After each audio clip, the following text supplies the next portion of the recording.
In today's video, we have popular Rabbi Tovia Singer, and he's talking about why Jesus can't be the angel of the Lord for the Old Testament, which is a powerful example that Christians have used for years and years and years, proving that Jesus is God. Let's listen. As somebody who engages regularly with Christian missionaries, I've noticed a recent steering away from the traditional Genesis 1:26 arguments to much more of a focus on arguments such as the angel of the Lord. Could you maybe give a breakdown of this argument? Christians, before he goes, have been using both of those arguments, talking about Genesis 1:26, let us make man in our image and in our likeness. They've been using arguments about the angel of the Lord from early on as well. You know, Christians are in an unenviable predicament. No, we're not. You know, as much as I'm critical of the religion that they adhere to, they're not in a good situation. I'm not going to say my heart goes out to them. I just wish they'd study a little bit more. Missionaries are left with a Hebrew Bible with no mention of Jesus. Like, where is he? Like, he's supposed to be the second person of the triune Godhead. So what they have to do is they're looking for shadows and types. They're ghost hunting, which means any personality that emerges that's mysterious, there's our Jesus, right? And even though the Christian Bible, and very specifically the book of Hebrews, begins by saying that in the old days, we follow what the prophets said.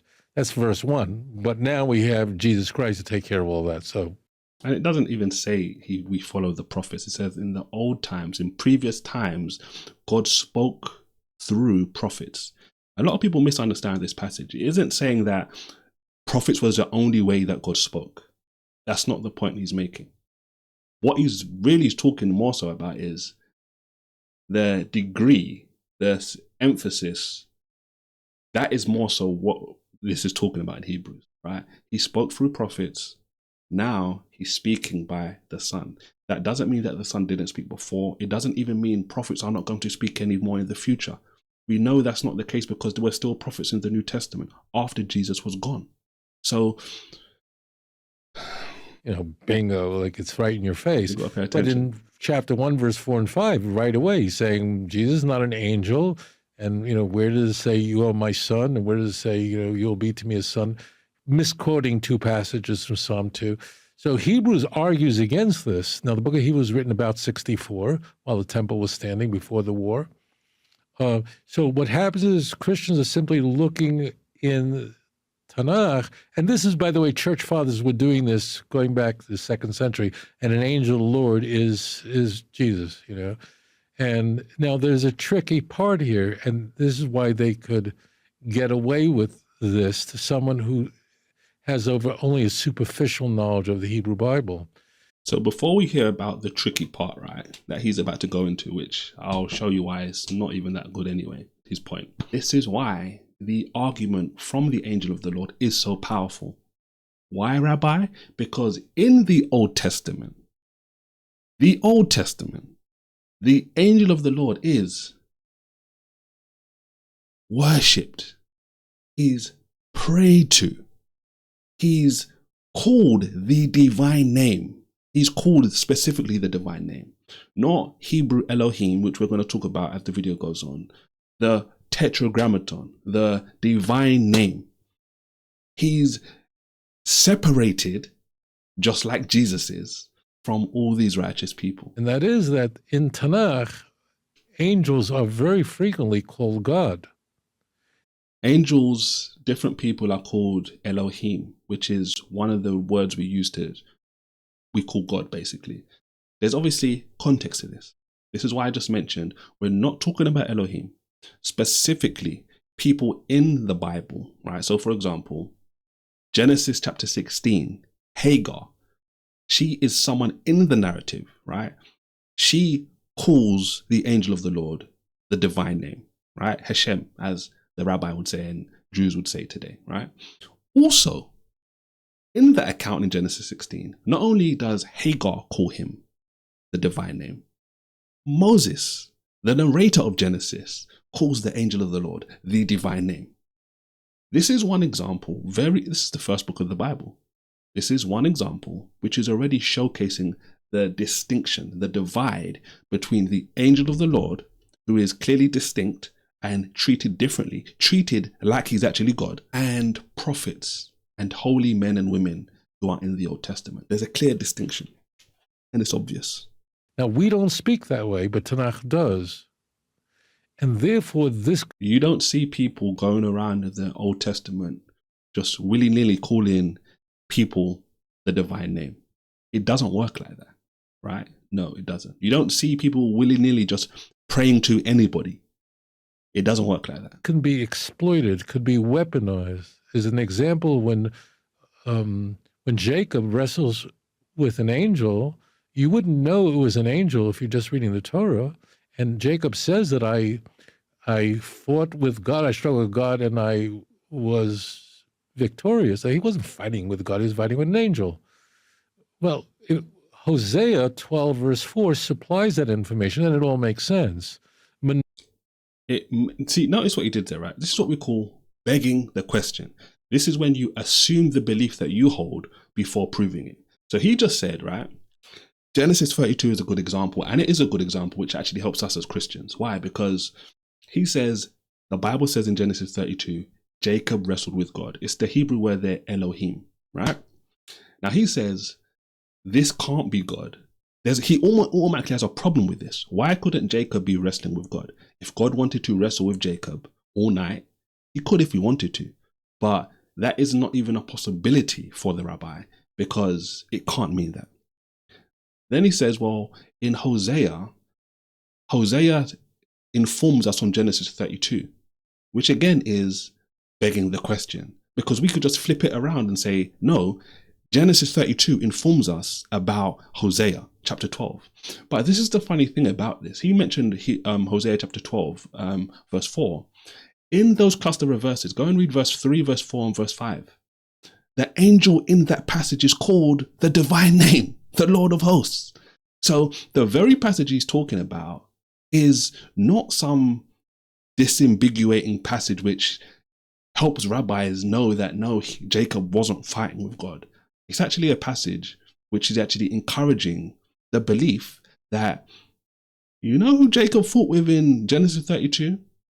It was that special angel who, even before Genesis 32, as I mentioned previously, is called by the divine name, by Moses and by Hagar. Noach, the father of Shimshon, of Samson, encounters an angel. We're told very clearly it's an angel Lord, but he's bringing an offering that he encountered God. Now, it's understandable that someone encounters an angel feel they've encountered the divine. But so missionaries will do this. Now, as a thought experiment, to demonstrate this, imagine if there was a passage in the book of Numbers that said that God so loved the world that he gave his only begotten son so that anyone who would believe in him would not perish but have everlasting life, right? Now, if it said that in Numbers, right, do you think missionaries would be looking for an angel Lord? The answer, of course not. They have an open verse in Tanakh that's a Christology. I mean, this is so naked and transparent. So what's happening is they have to impose it. That's what we call a red herring. That has nothing to do with what we're talking about here. He can say, oh, why doesn't a Christian talk about a different passage about something completely different? We don't have to. There's many passages in the Old Testament we talk about in different scenarios. Let's give you an example, like Psalm chapter 2, for example, where it says, kiss the Son. The rabbi doesn't agree with that interpretation. Kiss the Son, lest he be angry and you perish along the way, right? Blessed are all those that put their trust in him. That's how Psalm 2 ends. Now, there's nothing wrong with the translation being translated as kiss the Son. Even though the rabbi won't accept this, you've got famous rabbis through antiquity, even after Jesus' time, who admit and accept anyway, is a better way to say it, that is talking about kissing the Son, paying homage to the Son, reverencing the Son, right? It's a messianic passage. So think about it from that perspective. But the rabbi just takes a different interpretation. So my point is, there's many passages in the Old Testament that Christians use without butchering or representing what the text says. And a rabbi like Tovia Singer can just brush it away. Even though an angel is a messenger. We see in the book of Exodus that an angel cannot forgive sin. It doesn't say that. And that's why they use it, because there's nothing. It says he will not forgive your sin, which is different. They have nothing. If Christians didn't have Tanakh, then they could say they just believe in Christianity without Tanakh. But the reason why Christianity is demonstrably false is because the core tenets of the Christian religion are opposed by the prophets of Israel. And I want to just train you. I'm saying something rather fantastic. So I want people to push back, but we can go to Judges chapter 2, verse 1. Notice what he does here, which again is just begging the question. As an example, V'yal Malach Hashem, it openly begins to say that an angel of God came from Gilgal, okay? And he said, Vayomer, and the angel said, that I am the one, I'm just translating, I'm the one who took you out of Egypt, and I brought you to the land of Israel, that I swore to your forefathers. Well, what's going on here? With an angel saying this, I am the Lord your God. So in Tanakh. So notice what he did. He's saying, well, the angel cannot be saying this directly because God says that. God does that. Which again is, unless you are assuming your belief before you're actually proving your belief, there would be no issue here. And this is the thing we have to realize. I didn't mention this before, I'll mention it now. He talked about, there's a lot of talk about angel. And this is the problem. I'm sure the rabbi, if you asked him or spoke to him, would admit this. The word angel in Hebrew, malak, doesn't tell you that this is a created being. That's an assumption that the rabbi is just applying and assuming into the text, right? Let me say this in a simpler way, right? That Hebrew word, all it means literally is a messenger. So in Genesis 32, for example, people who are sent from Jacob's brother before he wrestles with God are called in the Hebrew malakim. There's messengers. When you think of an angel, we always think about, or typically people think about, a creature that has wings. That's an assumption. The word malak in Hebrew, angel, only means a messenger.